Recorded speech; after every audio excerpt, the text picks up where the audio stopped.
Welcome to Realty Talk, the show that brings together the country's most authoritative and respected property experts. Follow us on all the socials and subscribe for updates and exclusive offers. Realty Talk is powered by realty.com.au, connecting buyers, sellers and agents differently. Greetings and welcome to this week's Realty Talk Show, your trusted voice for all things property. I'm Bushy Martin from Know How Property Finance, and you're in for another real treat on this week's show.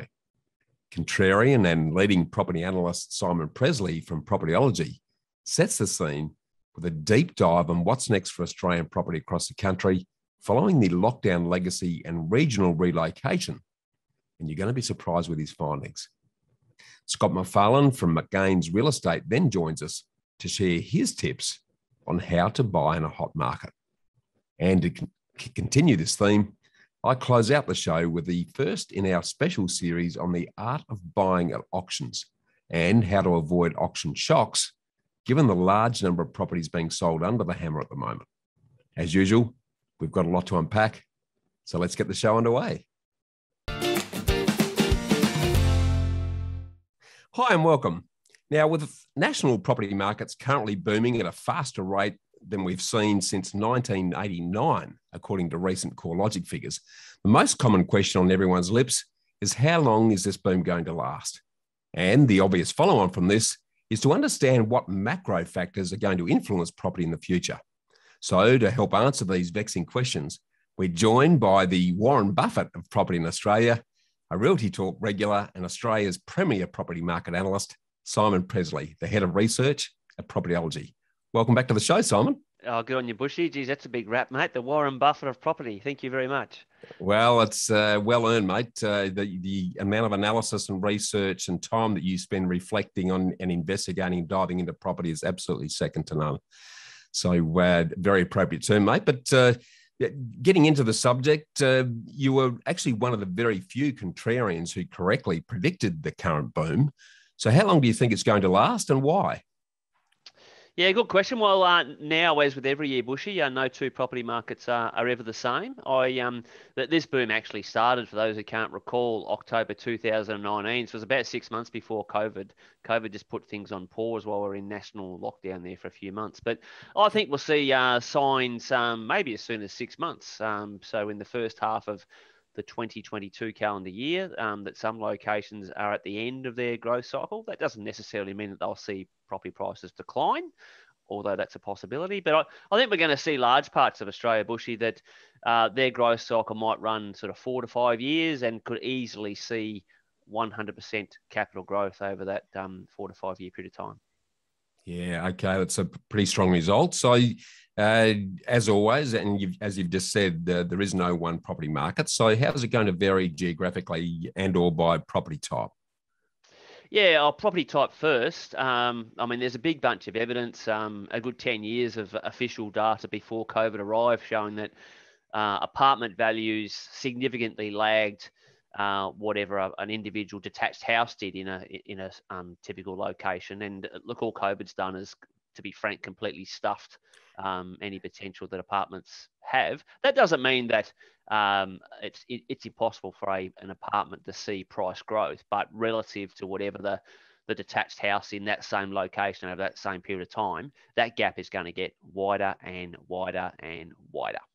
COVID, if nothing else, has given people a much greater appreciation for space, and you certainly don't get that in apartments. But geographically, now and always, the two biggest influences on a property market are local economic conditions and local volumes of housing supply. So those two key metrics, not that I'm saying they're the only metrics, but they're the two most important ones, and they will always be very different from one city to the next. So looking at that then, what's your summary list of key macro influences that you believe are going to drive property in the future? Yeah, there's probably a good 8 to 10, Bushy. If we want to bring a graphic up titled population growth, I'll talk talk to that one shortly. But the first key macro factor I've got is rental supply. Easily, it is the most significant thing, the most important thing affecting Australian real estate now and has been for some years. To put some, I guess, perspective around that, the number of vacant dwellings are advertised for rent in just Sydney and Melbourne combined is now 42,000. The entire rest of Australia, so if we bundle up the 6 capital cities plus our 200 regions, there's only 16,000 dwellings advertised for rent. 16,000 compared to 42. That should put things in perspective. And that problem's going to get worse before it will get better. The second macro factor, if we've got that graphic titled population growth, is what I call the lockdown legacy. I think I was looking at some statistics the other day. Melbourne has been in lockdown for 262 days out of 560, sadly. Tell me about it. And Sydney's about 150. Now, we said from day dot, I guess because they're our two most congested cities, that they were always going to be the most vulnerable. They haven't seen any price declines, but that doesn't mean that their outlook is necessarily a good one. Both those two big cities in the first 18 months of COVID, Bushy, have seen a net loss of about 50,000 people from internal migration. People are fleeing those locations. Understandably. And I think in the coming 6 to 12 months, we're going to get a greater understanding of how that's affected job loss. And at the same time, both their state governments have stimulated construction.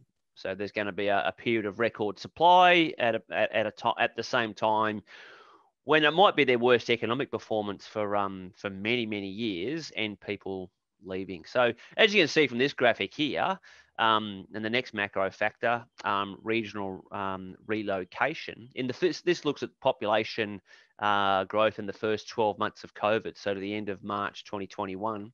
Our combined 8 capital cities had a population decline of 17,000 people combined. Yep. Our regions, 200 of them combined, had a population growth of 51,000. Interesting. Very significant shift in our demographic exodus to lifestyle, Simon. Yeah, definitely.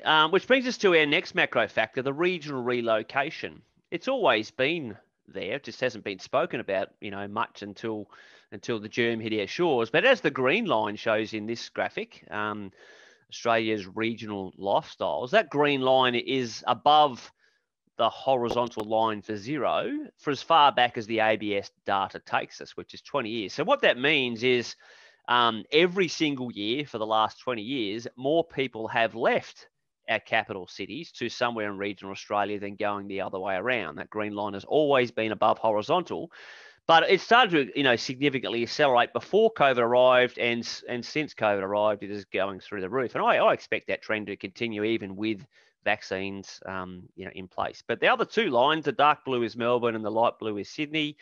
Sydney has always lost people each year to internal migration, but that rate of loss has accelerated. And Melbourne is largely been a neutral position, just slightly above or slightly below that horizontal line each and every year until COVID arrived. And Melbourne's lost 36,000 people in the first 12 months of COVID officially. My best guess is it's about 50,000 people to today. A few other macro factors, government debts and how, particularly state governments more than federal, and how they manage that. Quite rightly, they stimulated our economies as part of the economic recovery story. But, I think that as vaccine rates stabilise, I think we will see at different times new taxes introduced.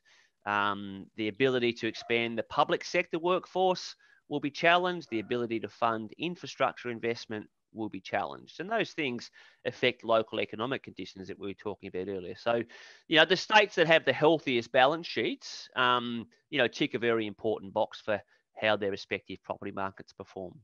Yep.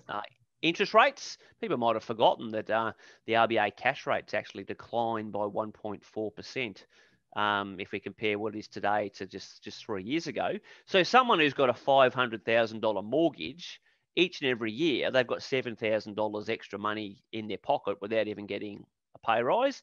And the RBA continually double down and say, we're not, likely to touch interest rates until 2024.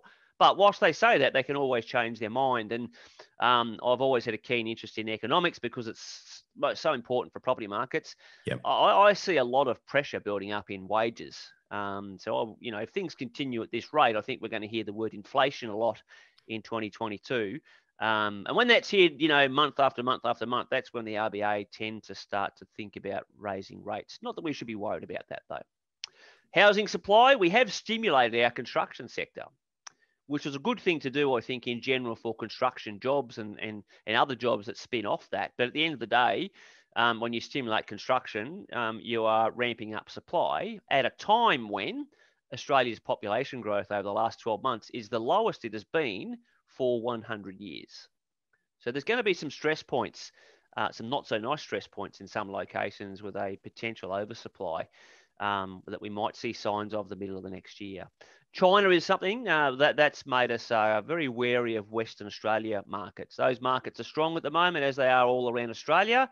But if China suddenly decided they didn't want as much of Western Australia's commodities, given it has a very unhealthy reliance on China, that would cause some very quick damage to the economy over in WA. I was reading your stats on that, Simon. Correct me if I'm wrong here, but I think it was over 80% of exports to China revolve around iron ore and WA, and 50% of exports in WA are all heading in China across the board. Is that right? Yeah, it's a horrifying statistic. So it's good as long as that one. Think of it as a business. Think of the state of Western Australia as a business, and any business that's got 50% of its revenue coming from one customer, it can have some profitable years. But if you ever lost that one customer, you're in. Excuse the French, but you're in the shit. And that's why Western, Perth's property market, actually lost value over an entire decade. So we don't wish that on any market, but it's always going to be a risk in Western Australia. Yeah. The international border, it was already, just this last couple of weeks, hasn't there? We're starting to open that up. That's really important for property markets, particularly at the moment for labour supply. There are lots of sectors in this country that have an enormous volume of jobs, record volumes of jobs, but no one physically available to fill those positions. And much of those jobs are actually out of our capital cities. We know that migration policy, the Australian Immigration Department is typically, sent the immigrants to locations throughout Australia that need the jobs the most. Now, in the last 5 or 6 years, there was a lot of those jobs that were needed in Sydney and Melbourne. They're needed in a lot more places at the moment, more so than Sydney or Melbourne. So whilst we can expect to see some overseas migration adding to our population numbers next year, I think it would be foolish to expect that the traditional 70 or 80% of those overseas migrants will come to Sydney or Melbourne. It would make no sense if they did that. Yep. Tax reform is something to keep an eye on at a state government level. New South Wales are experimenting with stamp duty, and time will tell whether other states do that. And the last thing, credit policy. Unfortunately, APRA did not keep their powder dry, and in the last few weeks have tightened credit policy. It's not really going to have much of an impact initially, but to me, it's a sign of intent that they haven't learnt from their past errors, in my opinion. Totally agree. And the first round of changes is really going to have an impact on the major banks because they come under the need to lift their servicing rate by 0.5% from 2.5% to 3%. Second tier lenders don't come under the same scrutiny. But there's certainly a move across the board to start playing with other things other than servicing capacity, and that includes things like a revisit of the living expenses exercise we're seeing, and a much bigger emphasis on debt-to-income ratio, unfortunately. So there's certainly some movement in the station there, Simon. Yeah, and I think we'll hear the word for the wrong reasons, again, in my opinion. We'll hear the word APRA a lot throughout the 2022 calendar year, but it will be whatever it will be. There will still be many markets throughout Australia that will perform well into the double-digit growth rates next year. Brilliant. So if we had a lot covered there, if we sort of summarise that in terms of the major influences and why moving forward, what are they? Yeah, so if we can bring up this last graphic I've got titled Australian housing supply, and there's three lines here that I'll step you through, which in my opinion summarise some of the key things. So rental supply, so to put some perspective around this time 4 years ago, Bushy, Australia had 300. So this is a resale supply. We had so a resale supply, for those who aren't familiar with that term, is an existing dwelling that the owner has decided to list for sale. Yep. So in September 2017, there were 335 dwellings listed for sale. Today, there are only 214 dwellings listed for sale. That's a significant reduction in just 4 years. Yep. But during those 4 years, we've added 1.2 million to our national population. This is the primary reason we've got such intense pressure under property markets all over Australia. And APRA can do what they want, but they are not going to add to that resale supply. If anything, they're going to discourage someone who might have otherwise wanted to list their property to sale, because most times it's an owner-occupier, and before they list where they're living, so before they move to that next home, they've got to sell the existing one. If APRA plays around with their level of confidence, they're more likely to stay put. Rental supply. Oh, sorry, I'll just go that graphic there. The green line there is the resale supply.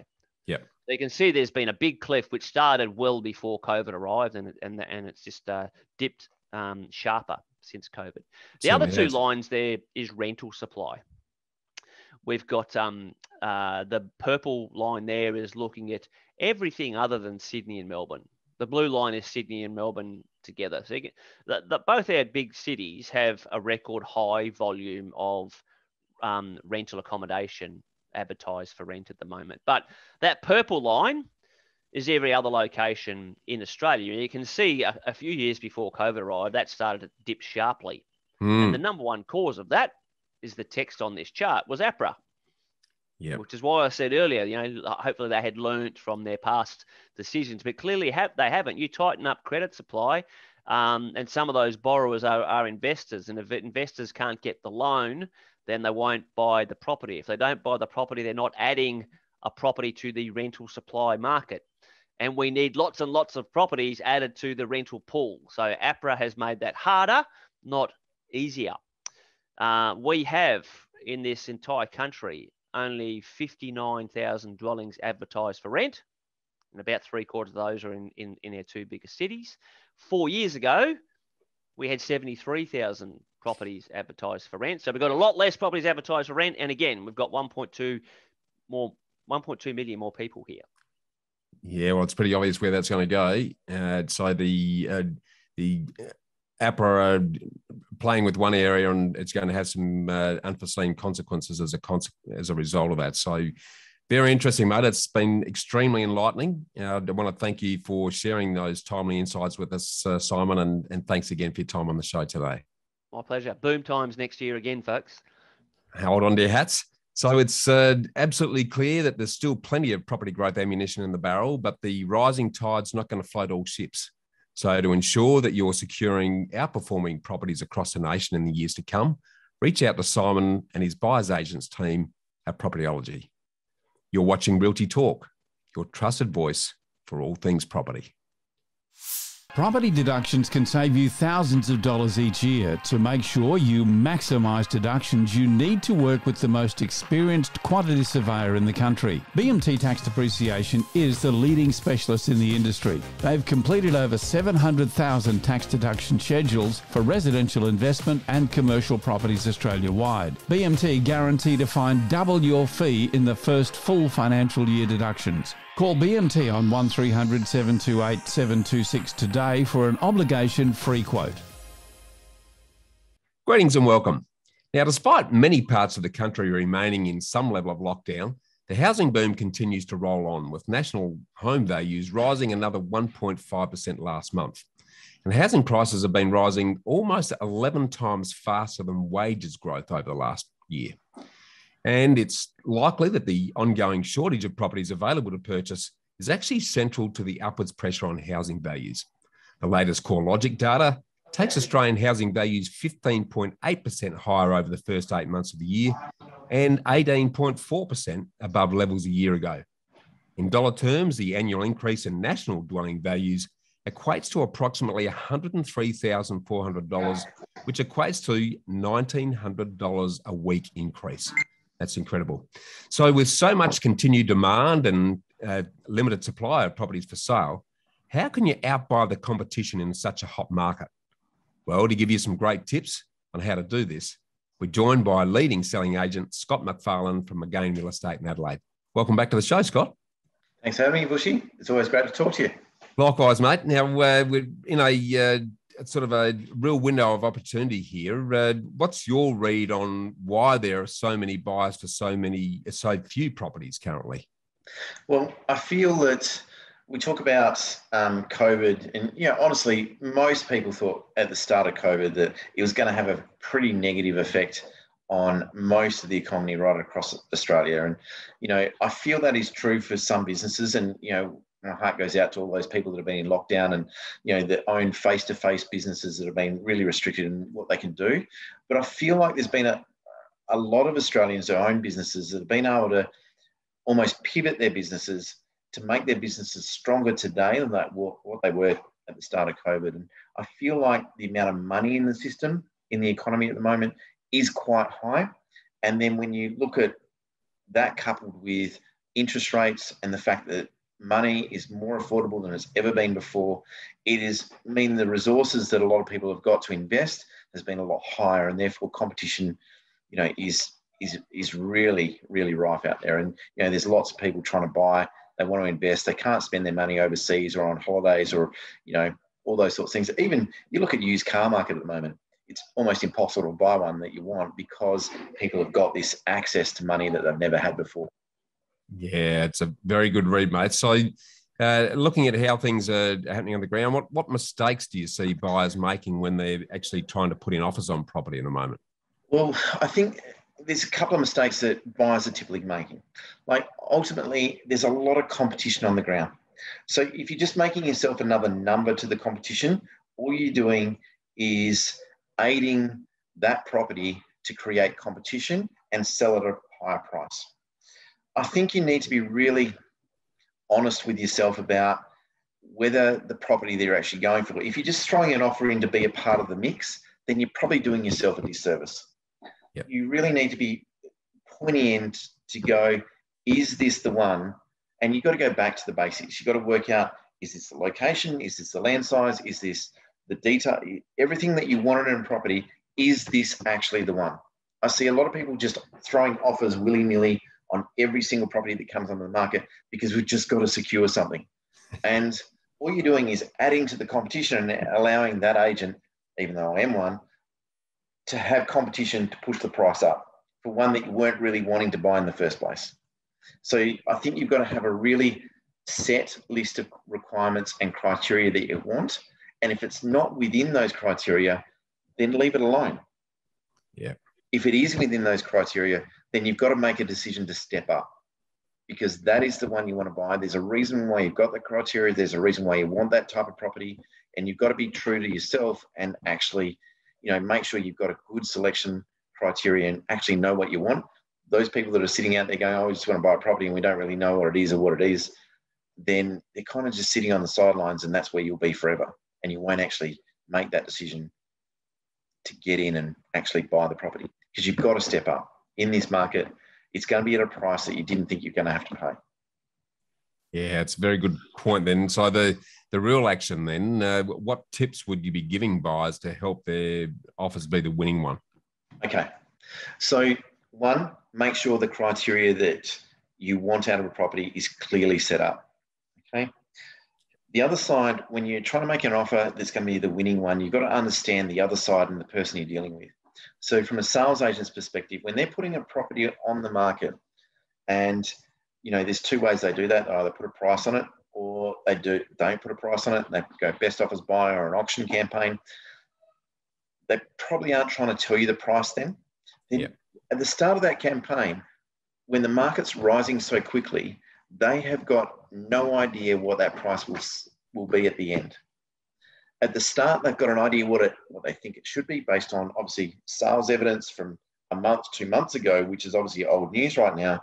But by the time they get to the end of the process at the other end, that is going to be substantially changed. So as a buyer, you want to try and make your offer as simple as possible, number one. It's got to have the least amount of conditions you possibly can have. A finance pre-approval is awesome. A cash offer where you're organised and you know what you can do is even better. And those little differences can make a massive change.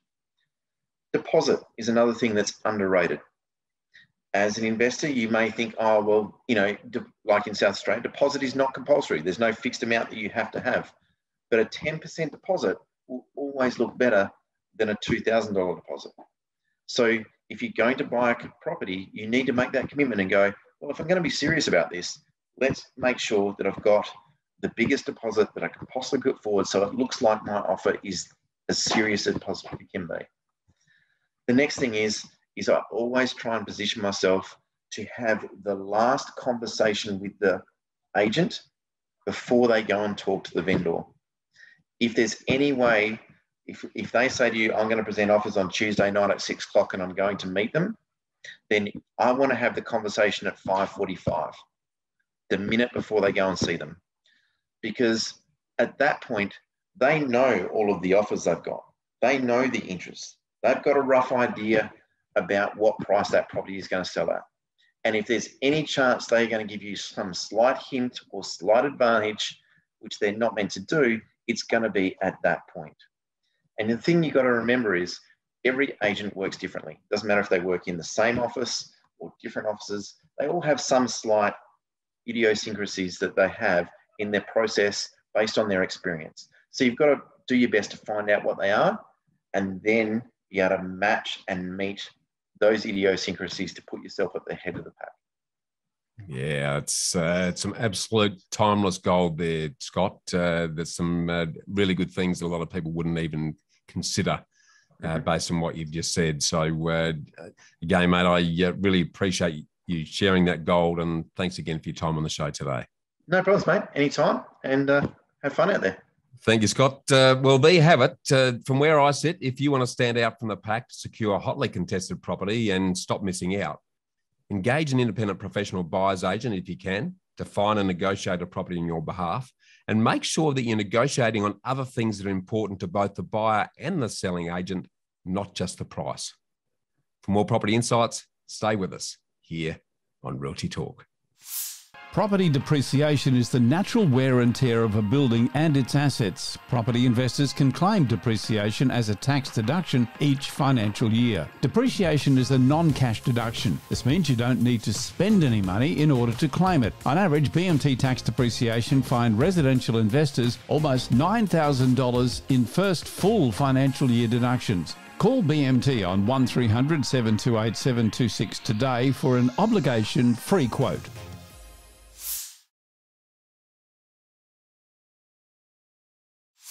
Welcome. Now, as Australian property continues to enjoy the highest period of growth in over 30 years, many of the limited number of properties for sale are being sold at auction, with clearance rates of between 80 to 90%, continuing to be well above the average.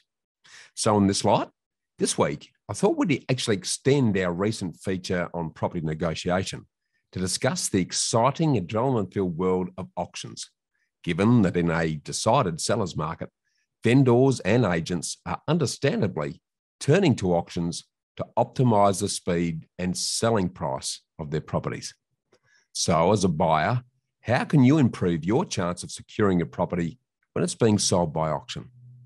Let me share with you a range of auction tips and tricks that I've collected over the years and also borrowed from some of the industry leaders in this respect. And you know what my number one tip is in relation to auctions? Don't buy under auction conditions unless you absolutely have to. I've been actively involved in property for over 35 years, and I've never bought a property under the hammer at any stage. I've attended a lot of auctions, and I've certainly successfully negotiated the purchase of properties immediately after an auction when the property's been passed in, but I've deliberately never bought a property at auction. On the flip side, I've certainly sold properties at auction because it stacks the odds in my favour, particularly for a good property in high demand. So why have I never bought at auction? Because the entire auction process is designed to disadvantage you as a buyer and slant the playing field totally in the seller's favour. Auctions are an emotionally charged, high-pressure public environment that's actually akin to the stress of public speaking, which is right up there in the stressors along with death and divorce, would you believe? And this environment is totally controlled at the discretion of the auctioneer. Auctions are what I would call a David versus Goliath struggle, where you as the buyer are like David with your little slingshot, and you're up against the auctioneer giant with the playing field well and truly slanted in their favour. Auctions are great for sellers, as auctions create the perfect setting to up the ante on the emotions of FOMO, or fear of missing out, where all are competing with each other to win the property on the day. Auctions are also great for the selling agents because auctions often condense the selling period down to a month, and it tends to flush out all of the interested buyers and gets them to fight against each other to secure the property for the best possible, can't even say it, for the best possible price on the day. It also creates a perfect backdrop for agents to promote their business to big crowds of local buyers and neighbours in order to secure more property listings where the seller or vendor is footing the bill for all of the advertising. But the losers in all of this are the potential buyers who have to openly compete with each other in a very public setting where everything's on show, and a good auctioneer will use the emotion and the FOMO to entice you and other buyers to pay a lot more than you expected. So how can you improve your odds of winning at auction? Well, let's consider this in the context of the two main stages of the auction process, which are pre-auction and auction day.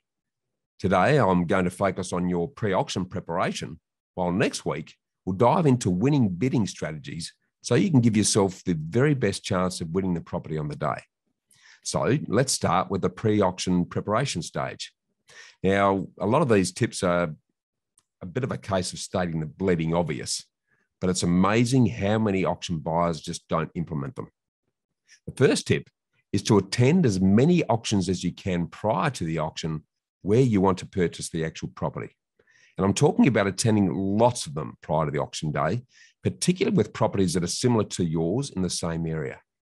By doing this, you get a real sense of what's actually happening in the market, and you'll be able to gauge how many bidders are at each property and the level of genuine interest that's being demonstrated from serious buyers.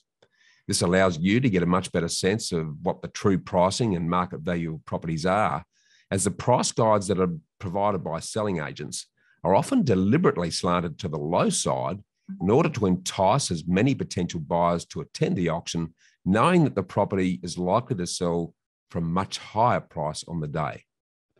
You'll also get comfortable with the auction environment, how auctioneers perform, and gain confidence in how you need to act. And make sure you attend a number of auctions with the actual auctioneer that will be conducting proceedings on the property you're looking to buy, so that you get to know how they act, their body language, their actual language and their lingo, and the strategies that they use to get the highest price. Knowledge is absolute power here.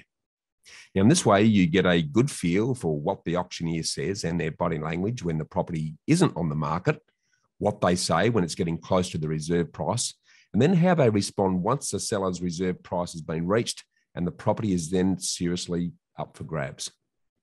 For example, auctioneers often try the old going once, going twice tactic early in the piece to try and create some fear that you're going to miss out. But it's not necessarily where the market price is at, and it's not where the reserve price has actually been set. So get to learn the lingo and know what you're allowed to say so that you're feeling calm, comfortable, and confident on the day. The other thing that you can do when you visit auctions, particularly in the vicinity of the property you want to buy, is that you can talk to the locals and the neighbours to get a better sense of what the area is like to live in, what's good and bad and ugly about the location, and or is there any future development happening that may impact on the area. This is great intel that you often can't glean from a real estate agent. So attending a lot of auctions has lots of benefits. The next auction tip is to set your property price limits well before you rock up on auction day. On top of the pricing research that you can collect from attending multiple local auctions, if you're using an investment-savvy mortgage broker to assist with your finance, like our know-how team, they may be able to share with you core logic data on the property that confirms when and what the property actually last sold for and what the current value estimate guide is for the property. You also need to ensure that you have a full finance pre-approval in place so you know what price you are actually able to achieve and to afford, which I'll discuss in more detail in a minute. And I suggest that you set yourself 3 price budgets. Firstly, your dream price. If you get the property for this price, you're going to be over the moon. Secondly, the fair price, the reasonable price you think that the property is worth and actually might sell for. And lastly, and this is the important one, the buffer or the absolute walkaway price. If the price goes past this point, you're out and you're going to feel absolutely sick to the stomach if you bid. Now, I stress that you need to base these price budgets based on doing homework on what similar properties in the area have actually sold for, and you've got your finance pre-approved so that you know what purchase price you can actually achieve and afford. This means that you're very clear on your position before the auction starts and before the emotion and the adrenaline kicks in and clouds your thinking when the crowd spotlight is on you as a bidder. It's also important to remember that when you set your limits, don't do it in easy to remember round numbers that others are also likely to be using. For example, if your limit's $700,000 for the property, then set your walkaway price at $707,000, if you can afford it, of course, or at the very least $703,000, because often potential bidders will get bank pre-approvals for these round number limits at, say, the $700,000 limit that I spoke about. So if you just give yourself just a little more, then you can often pip them at the post when they hit their upper limit. So never end on a round number or even number, and avoid numbers that end with a 0 or a 5 if possible, as that's where everyone else is likely to be. The third tip is to get all of your other ducks in a row prior to auction day. Now, the most obvious one is to have a full bank pre-approval at or above the expected property price level. Now, I'm not talking about the quick and dirty pre-approvals that many banks now provide, where they haven't actually assessed your income and liabilities, your deposit, or done a property valuation. Quite simply, these system-generated finance pre-approvals aren't worth the paper that they're written on. And the days of talking to a bank or broker after you bought the property unconditionally under auction conditions are gone, because your likelihood of getting a loan approved and settled within 30 days are now extremely slim. You need to be banking on a minimum 6-week finance processing period, so you need to get a full pre-approval completed well in advance of auction day. Also, keep in mind that if you're only looking to borrow up to 80% of the property price, then you don't want to be buying the property at auction at a higher than normal premium price when you get caught up in the emotion of the day, as the bank's valuer may estimate the property at a lower value than what you've paid, which may push you into a much tougher and longer lender's mortgage insurance territory as far as the loan goes, or worse still, mean that you have to find the loan shortfall monies yourself from elsewhere. This is a very stressful situation to end up in, and it's not uncommon in today's rapidly rising market. And you need to be ensuring that the price you end up paying at auction is reflective of prices paid for similar properties in the area at the time. And remember that it's worth re-emphasising that if you end up buying a property at auction, then at the fall of the hammer, your offer is totally unconditional. There's no subject tos, no cooling off periods, and no escape clauses. This means that you need to get full independent building and pest inspections done prior to the auction and foot this expense regardless of whether you end up winning the property. And be careful of the sunk cost phenomenon that can often occur here.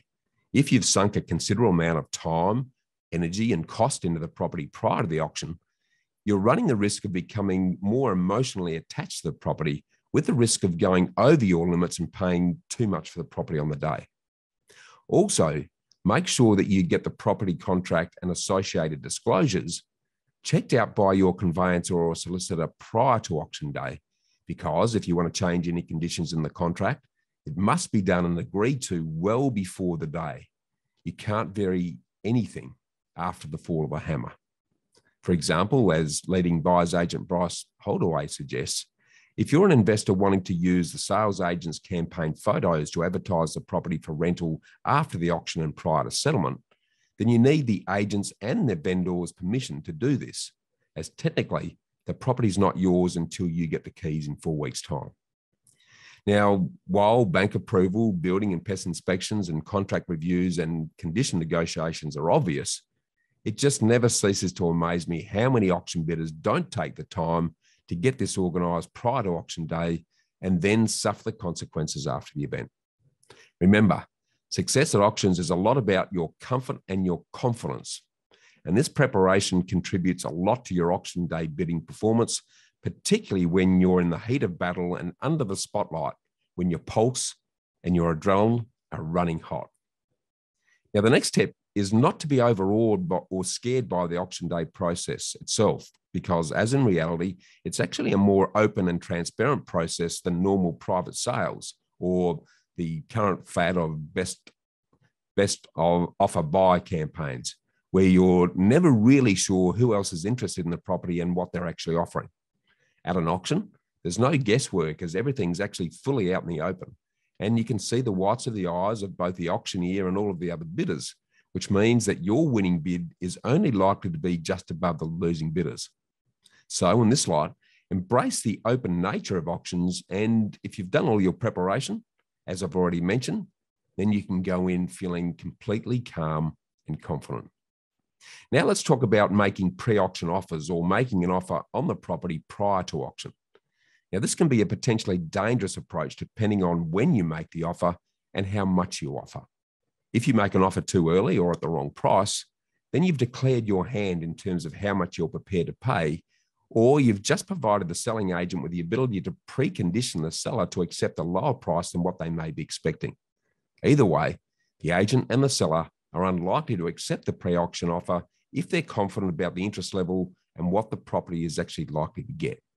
But if you're going to make a pre-auction offer during the usual 4-week auction campaign period, they're unlikely to consider an offer in the first 2 weeks as it's just too early, nor the last week as it's too close to auction day.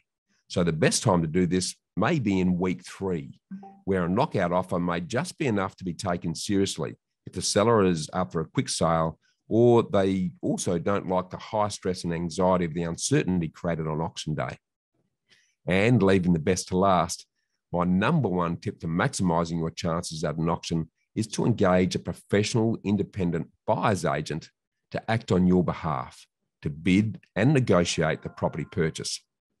If you've exchanged and engaged the right buyer's agent, then they will know what the property is likely to go for. They're not emotionally attached, and they're professional negotiators who have attended and bid at multiple auctions in the past. So they know how to calmly and confidently bid in a way that the auctioneer and the other competing bidders are going to know that you're a very serious contender. And often, this independence not only protects yourself from allowing your emotions to get in the way and paying too much, but their very presence and the way they present the bids can often scare off the competition. And some buyer's agents offer a bid-only fee, so it's no longer that expensive to have a professional negotiator on your team to level the playing field. And if you want to investigate this further, reach out to buyersbuyers.com.au, who have a panel of national buyers agents plus a heap of property research that can assist you with your auction purchase. So to summarise your pre-auction preparation, firstly, attend lots of auctions for similar properties, especially with the auctioneer that'll be selling the property that you're interested in. Secondly, preset your dream price, your fair price, and your buffer walk-away price budget limits, avoiding round or even numbers. Thirdly, get a full finance pre-approved with a comfortable buffer. Fourthly, complete professional independent building and pest inspections. Next, get the property contract and attachments reviewed by your conveyancer or solicitor, and negotiate and agree any condition variations well in advance.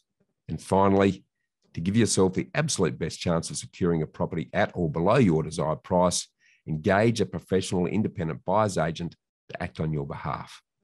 This combination will ensure that you're fully prepared, that you're calm, comfortable and confident when it comes to the heat of auction day. Next week, we'll dive into more great tips and tricks for the actual auction day action so that you know what to do once you're on stage and in the heat of battle. That's more food for thought. I'm Bushy Martin from Know How Property Finance. Stay tuned for more. Well, that brings us to the close of another great show. A big thanks to our special guests, Simon Pressley and Scott McPharlin, and a reminder that you can see all of our shows at realty.com.au. And while you're there, make sure that you check out one of Australia's most extensive range of properties for sale from over 7,000 agents nationally. Thanks again to realty.com.au and BMT Tax Depreciation for their ongoing support. I'm Bushy Martin from Know How Property Finance, and I look forward to seeing you again next week. Miss something in this week's show or want to catch up on past shows? Do it anytime at realty.com.au, where we connect buyers, sellers and agents differently.